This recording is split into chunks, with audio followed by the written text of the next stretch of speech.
I don't think there's any culture here, you know. No, but we have black British culture for sure. No. You don't think we have black British culture?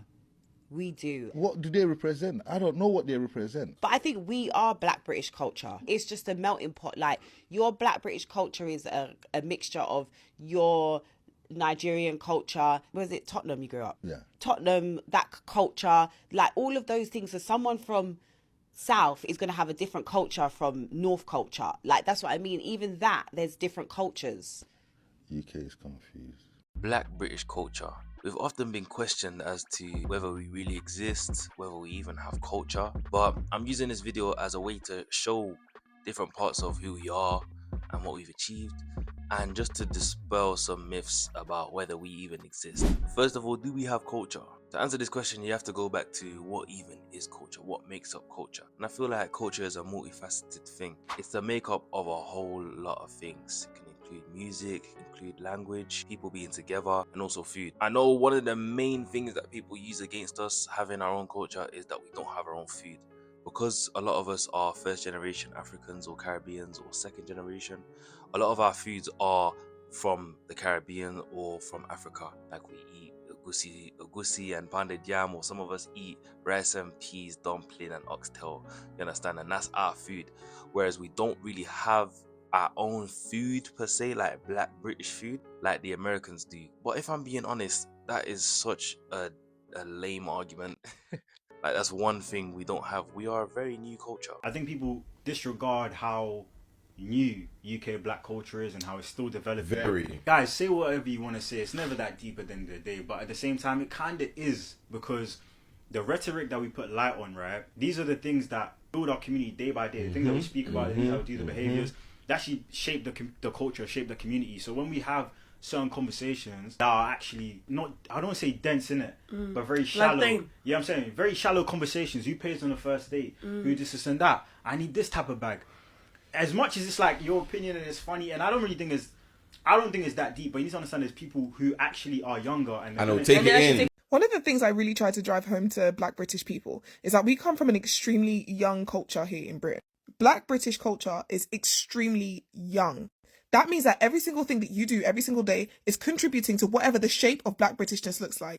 In 100 to 200 years' times, when they think to themselves, what did the original black Britons think? What did the early black British people think? You guys are creating that every single day. We haven't existed here for a very long time. We come here first through the Windrush generation, I believe back in the 40s, where the Caribbeans came over. We are not even 100 years old as a people in this country, in England. So to discount us because we don't have our own food, I don't know. Because we do have our own other things, you know, like our own music, our own practices, the way we speak. In one of my previous videos, I said that black British music has been the most innovative music in the world in the past 30 years.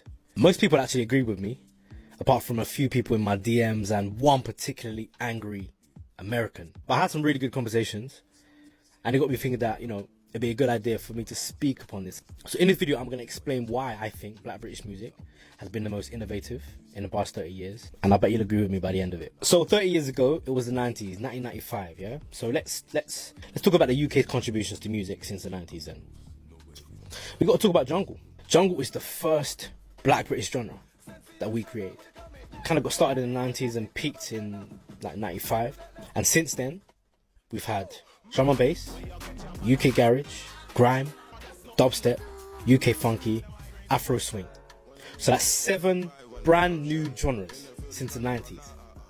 7 distinct brand new sounds that did not exist before the 90s. In the 2000s, we got UK garage, UK funky, dubstep, grime in about 10 years or so alone. That's crazy. And when it comes to global impact, apart from house, which is an American genre, jungle, drum and bass, UK garage, two-step in particular, dubstep, have all influenced electronic music, EDM in a major way.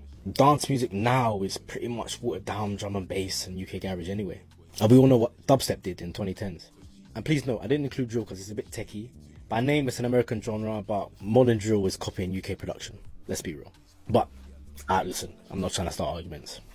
7.5 new genres in 30 years is crazy work. Yeah, especially from a population that only really started making original sounds in the 90s, and whose population only really came and started forming really like larger communities in the UK from about 1948. That's less than 80 years. We've only just got started, really. I'm not going to say that we're the most innovative when it comes to music, but we have had a couple things here and there that are serious and should not be discounted just because we're British. Having said that, I do recognize the Americans, the Black Americans, as pioneers, definitely in terms of music, a lot of their cultures. Some people would even say that Black Americans have no culture. I think that's a load of rubbish, you understand, because they've managed to create their own culture, and their culture has impacted the world in a huge way, even more than you could probably imagine. Like, there's a lot of things that you're watching in entertainment today that was inspired by a Black American person or Black American people. You don't even know what type of influence they have on this planet. Yeah, serious influence. But we have our own things too, you understand, and I don't think we should be undermined just because we're a bit smaller and we haven't been around for as long. We can celebrate our differences. We can celebrate the things that we have that are unique to us, and I think that's a good thing to do. What I don't like is the divide that comes whenever Black British people like myself talk about things that, you know, we hold dear and things that we practice at home. Every time we try and have a discourse between ourselves, there's always a Black American that feels like they have to have an opinion on it as well. Black British people are the best example of if the brainwashing of America worked at like 95 percentile. Basically what I'm saying is, imagine if they never needed COINTELPRO because there was never a MLK, there was never a Malcolm X, there was never any level of deep, genuine resistance to the oppressive systems in America. Black Brits automatically associate themselves with their origin, ethnic group countries, and they ignore so much of what's going on in their own country. They still are very much for the monarchy. They love white women, love white men. Like, it's like the brainwashing work. That's why they judge us so hard for going against it. That's it. I'd like to know where this information has come from, where you think we're all in love with the monarchy, and why you think we don't stand up for ourselves. We've had our own riots, we've had our own campaigns, we've had our own pushback on systemic issues. You wouldn't know because you're not from here and you don't know anyone from here. I can tell by the way you're talking, you understand? When you say that Black British people also follow suit, what you do is that you actually erase all of the history, all of the Black British history that has happened in the last 150 years. What you do is you erase 150 years worth of Black British cultural achievements in this country. You erase our churches, you erase our banking system, you erase our Pan-African Saturday schools, you erase the fact that we had civil rights movements, we had boycotts, we had our own Black Panther movement. You erase our community hubs that we built ourselves because we had to build them ourselves because we weren't allowed to have them when we first came to this country. So when you say that Black Brits aren't on business, you erase all of that history. This is a message to the Americans, specifically Black Americans, because I feel like there's too much of a divide between us and you when there shouldn't be.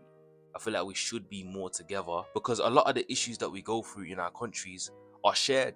They're shared experiences. It's different, but it's shared, So I feel like we should get together and help each other rather than divide each other. You know what I'm saying? This comment is absolute facts, and one of the things that I've recognized over the years is that whenever I come upon Black British content, specifically in a podcast form, and they are talking about culture, they are never talking about their own. And I'm not talking about African culture. I'm not talking about Caribbean or West Indian culture. I am talking about Black British culture. It always seems that the conversation around Black Americans is always in everybody else's mouth. And I wish folks would take the time to really celebrate what it is that they've built. Because I've been traveling to the UK for the past 16 years. My sister-in-law is actually an Inuit. Yes, I have beans and toast brethren and nieces. So I've gotten to experience multi-ethnic communities in London. And wish that y'all spent more mic time on yourselves. Yeah, you can talk about Nigeria, but that is not your home. That is your homeland. You could talk about Jamaica, but that is not your home. That is your homeland. And I'm starting to believe that the reason why you all don't is because you all are projecting that what it is that we have that is black and American is ours. But y'all don't have an actual black British culture, do you? What you have is bits and pieces of your homeland and what you're trying to cling to while speaking in a very pale patois, shoving it all into a mangled shepherd's pie and trying to convince the world that you know who you are, but we don't. It sounds a whole lot like,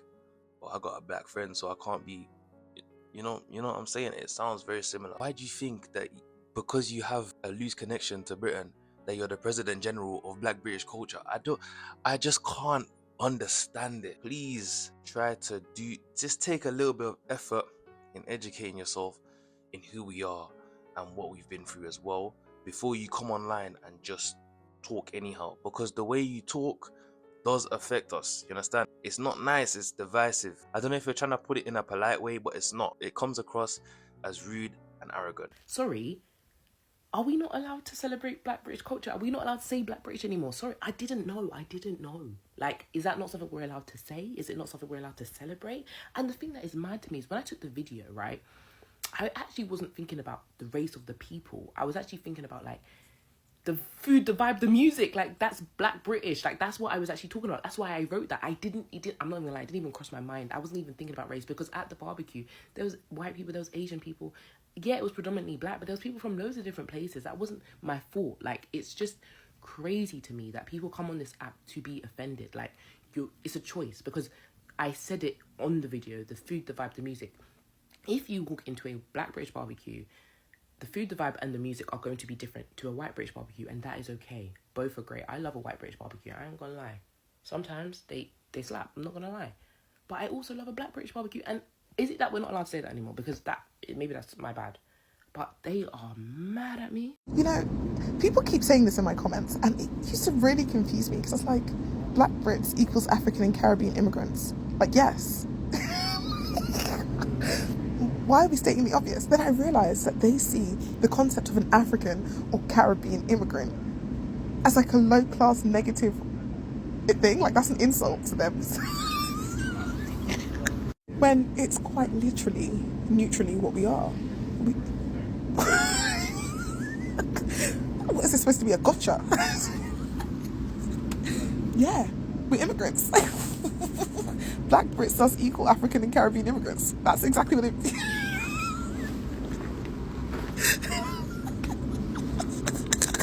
Them man call us a minority. There's a billion black people, there's a billion white people. What's minor about that? I'm major, bro. I ain't taking nothing minor at all. I'm not minor, I'm major. Like, I like that phrase, by the way. It's beautiful. But yeah, we all go through certain issues that are very similar in our countries. It'd be better if we stood together and fought together as one, rather than having these conversations where we're just dividing each other always looking for a way to divide each other. Oh, I'm Black American, so I'm better than you. Or I'm Black British, so I'm better than you. It's dead. Why don't we look into Black Americans and understand what makes them so different? Why don't you as Black Americans look into Black English people, Black French people, Black German people, understand how they grew up and how their lives are different to yours, and try and come together a little bit. I think as Black British people, we're doing well for ourselves, and I think it's okay to celebrate. We've come a long way, and I know there's a lot of people across the sea, across the pond, that might try and tear us down, minimize our existence, or make us feel like we're not meant to exist or we don't exist. Let's just allow all the noise, and then also use our cultural influences to try and bridge the gap between other cultures. You know how we're from the UK, but we can bridge the gap through our Jamaican cultures. We can bridge the gap through our African cultures, and try and bring more of us together as one, so we can all understand each other. You understand? It's all about togetherness at the end of the day. I just want us all to be a little bit more civil with each other, really and truly. One of the reasons why I started to describe myself as a Black British person about 4 or 5 years ago is because I came to the realization that it would be irresponsible for me not to do that. Now, don't get me wrong, I still very much consider myself to be a Jamaican and a British Jamaican. In fact, I consider myself to be 100% a British Jamaican and 100% a Black British person. I know, shocker, you can be both. But there's a couple of reasons why, and I think I'm going to share two of the main reasons why. Those are the two that I feel comfortable sharing, at least. The first one is psychological. It's about a sense of belonging. It's about knowing that I'm not floating anywhere, that I do actually belong to this island, the same way that I also belong to Jamaica, and they have a responsibility over me. If I don't consider myself Black British, then I will not be able to identify with other Black people on this island. It's the thing that makes us identify with one another despite our home cultures is the Britishness.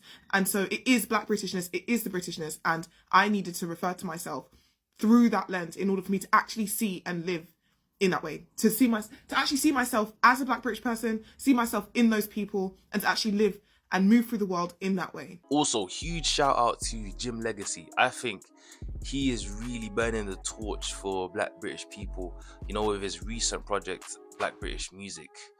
Oh, what an album, man. And some of his music videos, they really encapsulate what it means to be Black in Britain. You know, I was low-key even tearing up, you know, that Wayne Rooney in 06 video where he had the match attacks and the FIFA, and I think that's more just British culture in general, but man, it was so nostalgic. It really took man back. He's doing his thing still. I really rate him. He's one of my favorite UK artists right now. But we got so many banging artists and so many different sounds, man. We're doing so well for ourselves, man. Let's just celebrate ourselves. It's okay. All I'm trying to say is we're doing well. Big up Black Britain. Get me. Man's proud to be a Black British person. Obviously, I'm of Kenyan and Jamaican descent. I'm gonna mention this every video. But I was born in Britain, raised in Britain. Do you understand? Paid in Britain, you know. Yeah, man's proud to be Black British, innit? And I'm saying, if you're Black British, you should be proud to be Black British too, you know. I'm African but not fully. I'm Jamaican but not fully. But I was born and raised in Britain, and I'm Black in Britain. Do you understand? And I'm proud to be what I am. I'm proud of where I'm from, but I'm also proud of who I am and what I am. You understand? Black British to the world and back. Come on. Appreciate you for watching. Thank you for sticking around. Please like the video. It helps me out a lot. So please like the video and subscribe while you're there. Man's got more bangers on the way. Don't worry about that. Take care. Glory.